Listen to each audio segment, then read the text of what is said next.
brevemente voy a utilizar un minutito, incluso menos, de lo que es la presentación para poder dar un poco, saber por dónde vengo y quizá a dónde voy, ¿no? Como bien han comentado, formo parte de la Universidad de Granada, vengo de la Universidad de Granada, aunque actualmente pues estoy en la Universidad de Stanford haciendo pues, una estancia de 1 año y medio en el Departamento de Medicina Cardiovascular y trabajando un poquito algo distinto, pero a la vez relacionado con lo que vamos a tratar a lo largo de estos aproximadamente 20 minutos. Mi background es actividad física, ejercicio físico, condición física, obesidad infantil y así fue mi tesis, que es una de las imágenes que podéis ver ahí.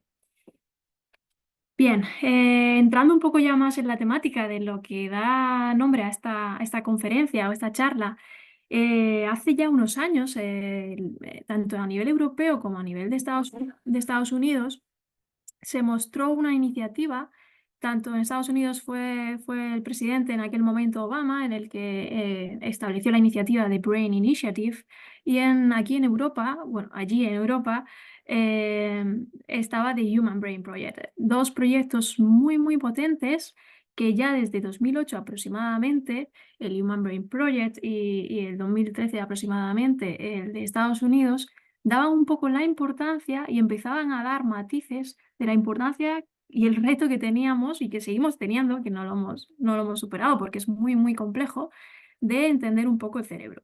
Digo un poco porque es tan complicado el cerebro bueno, nos costará mucho, mucho, pero que cada vez más, y gracias a estas dos iniciativas que tienen obviamente una financiación económica muy, muy importante, se está sabiendo más de lo que tenemos realmente en la cabeza.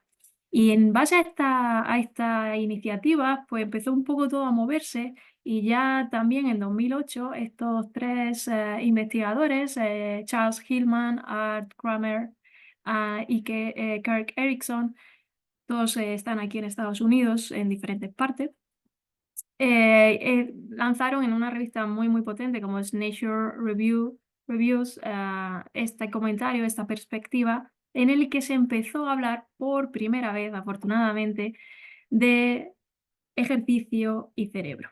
¿Qué había entre esa relación y qué puede haber entre esa relación entre ejercicio, cerebro, cognición, etcétera? Gracias a toda esa... Yo personalmente creo que fue como el punto de partida de esta carrera que seguimos todavía corriendo. Gracias a ello, afortunadamente, pues lanzaron las guidelines de aquí, de Estados Unidos, en 2018. Uno de los capítulos ya sí contenía una parte, por supuesto, liderada por estos tres investigadores sobre Brain Health, lo cual era muy importante para saber desde qué punto partíamos y qué es lo que nos queda por recorrer, que desde 2018 hasta el día de hoy hemos avanzado bastante y lo vamos a ver. Seguimos avanzando en el tiempo y desde 2018 nos vamos un poquito más adelante, 2021, 2022, en el que pues nuestro grupo de investigación involucrado en esta temática y queriendo saber un poquito más, y ya veréis más adelante, pues publicó dos revisiones sistemáticas. Una era ver cómo la actividad física, que ya hemos hablado un poco antes, de esos niveles que no se están cumpliendo en ninguna parte del mundo prácticamente, y cómo el comportamiento sedentario podía estar relacionado con la salud mental. Y a lo que concluíamos con este metaanálisis es que cumpliendo las recomendaciones los niños, porque era focalizada en preescolares, niños y adolescentes, aunque en preescolares había muy poquita información, pero los niños y adolescentes mejoraban o parecía que incrementaba esos niveles de salud mental. Y la siguiente pregunta que nos hicimos era, muy bien, lo sabemos en actividad física, que cuanto más activo eres, mejor salud mental. Al final uno también lo puede experimentar por su propia experiencia. Pero la segunda pregunta sería, ¿y qué pasa con la condición física? Si yo me siento más fuerte, si yo estoy en forma, si yo tengo una buena capacidad cardiorrespiratoria, fuerza muscular, ¿cómo es esa relación con la salud mental? Y lo mismo vimos, la misma tendencia que pasaba en actividad física, conforme más a la derecha están en ese gráfico los puntitos, pues mejor y mayor salud mental. Es decir, se volvía un poco a reforzar la idea de la importancia en estar, no solo ser activo, sino también estar en forma para una buena salud mental. Y sabiendo todo este esquema de qué es lo que estaba haciendo, cómo ha nacido, ¿no? Esa idea de cerebro y luego empezando un poquito a ver qué relación tiene el ejercicio con el cerebro y después pasando a niños, nuestra siguiente pregunta es, muy bien, y ahora hay un gap en la literatura y tenemos que solventar una pregunta de investigación o varias preguntas. Y es, ¿qué pasa a los niños que tienen sobrepeso u obesidad?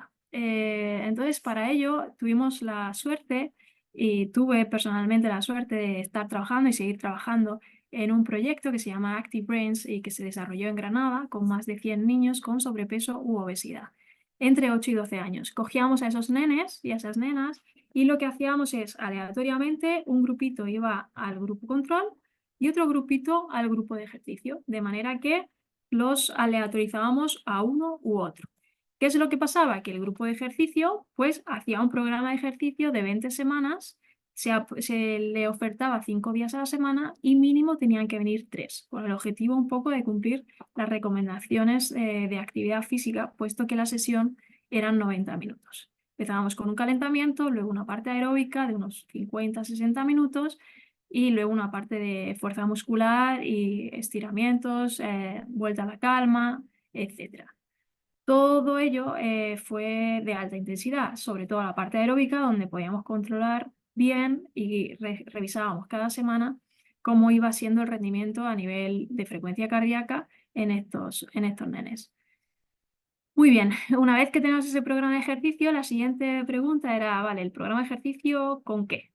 ¿Con qué? Y como el outcome principal de este proyecto era el brain health, la salud cerebral, pues una de las más importantes y para nosotros la primaria es la resonancia magnética. Son fotos de participantes en las que a mí personalmente cuando vi la primera vez y tuve la primera vez de ver una resonancia magnética cerebral, pues me llamó bastante la atención verlo claro y lo nítido si no se movía el peque cómo era el cerebro. Entonces estaban una hora aproximadamente en la resonancia magnética y ahí pues evaluamos muchísimas cosas, tanto a nivel estructural como funcional y en reposo. Pero no solamente era eso, no solamente era la resonancia magnética, sino también era cómo va la inteligencia, qué efecto tiene el ejercicio en la inteligencia y el rendimiento cognitivo.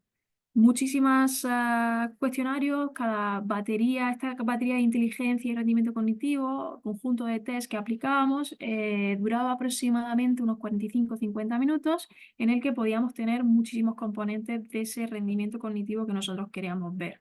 La capacidad de inhibición, la flexibilidad cognitiva, la memoria, la inteligencia, era un poco un mix de distintos componentes para saber cómo mejorábamos, si mejorábamos en el caso de después de aplicar un programa de ejercicio.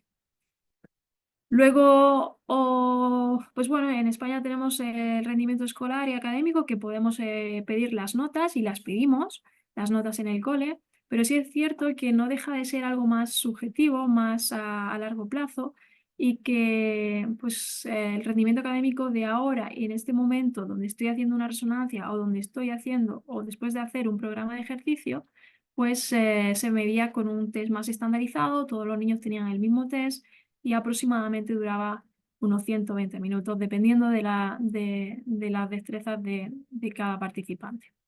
Finalmente, esa parte más salud mental psicológica, en la que pues es felicidad, depresión, ansiedad, etc. Teniendo un poco este esquema de esa salud cerebral que hablábamos anteriormente, empezábamos a hacernos preguntas y pensad un poco, el esquema que hemos hablado antes era el efecto que tiene el ejercicio. Yo mido al niño aquí, o al niño o la niña, en esta primera evaluación para saber cómo está. Luego le hago un programa de ejercicio y luego le vuelvo a medir para ver la diferencia entre los dos puntos de medición. ¿Qué hacía el grupo control? Seguía su vida normal. Nosotros no interveníamos. Pero afortunadamente este grupo control se llamaba grupo control en lista de espera, que significaba que una vez terminado el proyecto, a ese grupo control se le ofrecería el programa de ejercicio porque creemos fielmente y fuertemente que el programa de ejercicio mejora la salud independientemente del estado de cada pequeño. Pues la primera fotografía, como hablaba anteriormente, la primera fotografía se llama a nivel transversal, para aquellos que no estéis más metidos en el ámbito de la investigación, pues en esa primera fotografía lo que hicimos era ver cómo el volumen de distintas zonas del cerebro se relacionaba con el fitness, con la condición física. Y fue uno de los primeros artículos en el que mostrábamos cómo la condición física, que son test de campo, y también hicimos alguno de laboratorio, como estáis viendo en el tapiz rodante a mano derecha, en la parte derecha, pero lo demás es la batería alfa. La batería alfa que consiste en el test de 20 metros, el hand grip, el salto de longitud pies juntos y el 4×10. Pruebas muy sencillas que se hacen muy normalmente en el ámbito escolar en la parte de educación física y que nos da mucha información de cómo está ese niño o esa niña en esos momentos. ¿Y qué es lo que vimos? Pues bueno, esa imagen que veíamos tan bonita del cerebro tenía un procedimiento para preprocesar los datos, hasta que al final conseguíamos esos datos que se muestran visualmente aquí. Y lo que veíamos es que fundamentalmente no la fuerza muscular, pero sí la capacidad cardiorrespiratoria y la velocidad-agilidad se asociaba con mayor volumen en distintas zonas del cerebro que además se relacionaban con el rendimiento académico, lo cual encajaba un poco en la hipótesis o en la teoría que nosotros veíamos. Pero no podemos olvidar que esto es una única foto, que estamos hablando a nivel de asociación en un momento dado, pero no sabemos el efecto de. En esta misma línea, en la misma línea de una única foto, se nos vino una pregunta muy atractiva a nivel para nosotros, que fundamentalmente la pregunta era realmente la que da nombre al artículo, ¿no? ¿Realmente los niños que están más en forma tienen cerebros más grandes? ¿Y eso qué significa realmente? Esa pregunta la contestamos muy sencilla, hicimos una infografía para los medios de comunicación, tanto en español como en inglés, y la respuesta era que sí, ¿no? Aquellos niños que estaban en mejor forma física tenían cerebros más grandes. Y por cerebros más grandes entendemos que tenía mayor volumen de materia gris, mayor volumen de materia blanca y mayor volumen total del cerebro, que sabíamos ya que se podía relacionar con un mejor rendimiento académico o rendimiento cognitivo. Y ya por último, en este mismo contexto, el cerebro se puede evaluar por volúmenes, como estamos viendo, pero el volumen puede ser simplemente un dato, ¿no? Vamos a suponer que sean 100, este es un dato muy aleatorio, en una región específica, pero luego podemos ver un análisis más novedoso como son las formas.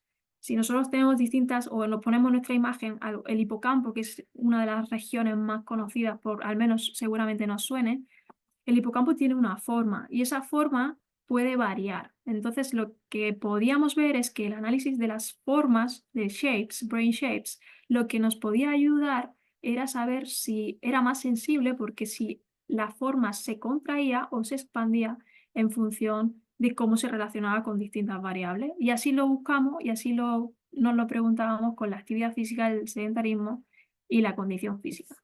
Estas formas son varias, evaluamos 14 regiones, tanto derecha como izquierda, y entonces veíamos lo que está en color naranjita son expansiones. Sabemos que esas partes que están señaladas en color naranja, salmón, se expandía conforme aumentaba el nivel de actividad que podemos ver, tanto moderada como vigorosa, como moderada vigorosa, e incluso la actividad física ligera. Sin embargo, con el tiempo de sedentarismo se veía que la región, por ejemplo, del tálamo y del núcleo accumbens se contraía.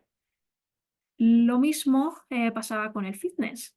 Veíamos que la mayoría de los componentes de la condición física, el hand grip, por ejemplo, la fuerza muscular, la velocidad, agilidad y la capacidad cardiorrespiratoria, estaba relacionado fundamentalmente con expansiones en distintas regiones o en distintas formas del cerebro.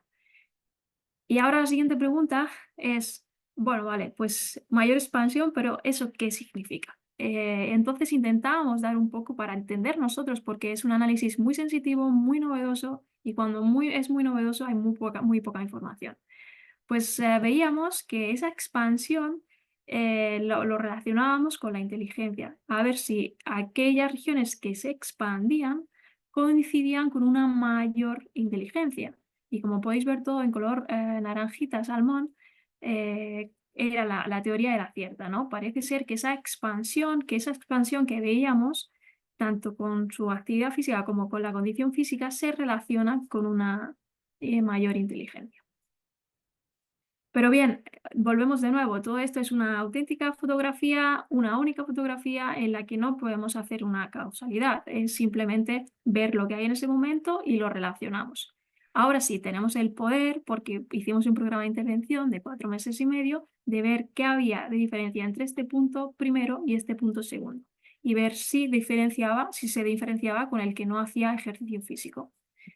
Y la respuesta la dimos en este trabajo, aunque hay varios ya publicados. Este trabajo es con el outcome principal, pero recientemente también hemos publicado otro sobre efecto cardiometabólico en la misma revista. Y el resumen se puede ver en esta imagen. Todo lo que vaya hacia la derecha de vuestras pantallas es a favor del ejercicio. Lo que viene siendo el ejercicio tiene un poder muy importante para la mejora de distintos componentes. Distintos componentes como la inteligencia, la función ejecutiva, en este caso la flexibilidad cognitiva y el rendimiento académico. Pero no hay nada en cerebro. Lo miramos por volúmenes, lo miramos por formas, no había absolutamente nada. No os preocupéis que ahora vamos un poco la hipótesis de por qué no encontrábamos nada.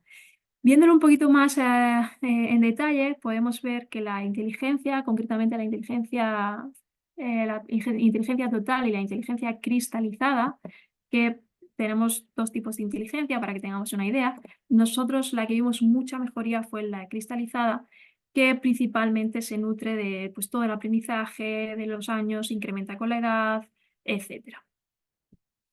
Por la parte de flexibilidad cognitiva, de la parte de, os comentaba, ¿no? Era una batería de 45 minutos que tiene inhibición, memoria de trabajo y flexibilidad cognitiva. La flexibilidad cognitiva era uno de los varios test que aplicábamos, era este, ¿no? En el que, por ejemplo, esta es la condición más fácil y tenemos que unir los puntos siguiendo los números de forma consecutiva, del 1 al 2, del 2 al 3, del 3 al 4, del 4 al 5, así hasta el 8, esta es la parte práctica. ¿Y cómo medíamos la flexibilidad cognitiva? En este segundo test, comparando qué tiempo había hecho en el fácil, en la condición 1, que es la que acabáis de ver, con la condición más difícil, que es esta última, que era la cuarta o la quinta, y la que realmente mide la flexibilidad cognitiva. ¿Por qué? Porque la persona tiene que cambiar y unir el primer número con la primera letra del abecedario y así sucesivamente. De manera que sería 1A, 2B, 3C, así hasta terminar a 25 números y letras. Ese hecho de que tú tengas que cambiar como participante, como persona, si lo hacéis vosotros mismos, de un número a una letra, hace que tu cerebro tenga que tener una capacidad y esa flexibilidad cognitiva de no focalizarte solo en los números, sino también focalizarte en las letras, de manera que tengas que ir cambiando de estímulo de vez en cuando, lo que permite esa flexibilidad, nunca mejor dicho, a nivel cognitivo. Y vimos que eso se mejoraba. Y rendimiento académico, estos son los resultados del test que os comentaba estandarizado y que duraba unos 120 minutos, mejoraban muchas de las habilidades, entre ellas, por ejemplo, eran las matemáticas. Y fuimos un poquito más allá y queríamos entender qué podía explicar esa mejora en las matemáticas. Y veíamos que la mejora específicamente en el rendimiento en matemáticas se debía a una mejora en ese test que acabamos de explicar, de la flexibilidad cognitiva. Es decir, después de hacer un programa de ejercicio, yo mejoraba mi rendimiento en matemáticas porque a su vez estaba mejorando mi flexibilidad cognitiva. De manera que estaba como todo unido. Y como os comentaba, en el cerebro no salía nada. Estas son las imágenes de las formas, las que podéis ver en la parte izquierda de la presentación. No había nada, pero siendo honestos, era algo que podríamos esperar porque 4 meses y medio es complicado hacer un cambio a nivel cerebral y, bueno, hipótesis pueden ser, y que hay muchísimas, ahí establecemos unas cuantas en el trabajo, en la discusión. Uno puede ser el tamaño muestral, es una muestra bastante grande para tener imágenes de resonancia, pero sí es cierto que mayores muestras con mayor variabilidad de índice de masa corporal, de estadio ponderal, pues podría ayudar. Y otra segunda puede ser que la duración de la intervención no fuera lo suficiente para poder provocar ese estímulo de cambio a nivel cerebral. Sin más, termino ya la presentación, y si a día de hoy por la mañana aquí en California yo decido que vosotros llevéis un mensaje a casa, principalmente el que quiero que os quedéis es que el ejercicio, una vez más, tiene un poder muy, muy importante a nivel de inteligencia, flexibilidad cognitiva, rendimiento académico en niños con sobrepeso o obesidad. No hemos visto cambios en el cerebro, pero sí es cierto que se necesitan muchísimos más estudios para ver con más duración y con más variaciones para ver realmente cómo afecta todo en el cerebro. Y a nivel de una foto, a nivel transversal, la condición física está asociada con muchos parámetros de salud cerebral, como ya habéis visto, las formas del cerebro, los volúmenes, materia blanca, rendimiento académico, rendimiento cognitivo. Finalmente, pues bueno, de nuevo, una vez más, parece ser que la actividad física y la condición física que hemos comentado anteriormente se puede relacionar con ese análisis novedoso de las formas del cerebro. Pero fuera parte de todo esto, y el mensaje que quiero que quedáis y que va un poco en relación al inicio de mi presentación y al nombre de mi charla, siguiendo un poco la Organización Mundial de la Salud, es que cada movimiento cuenta. Hay que empezar ya a hacer actividad, a moverse, a promover esa importancia, porque el ejercicio es muy importante para todos, independientemente de la condición en la que estemos. Sin más, muchísimas gracias de nuevo por todo, y cualquier pregunta aquí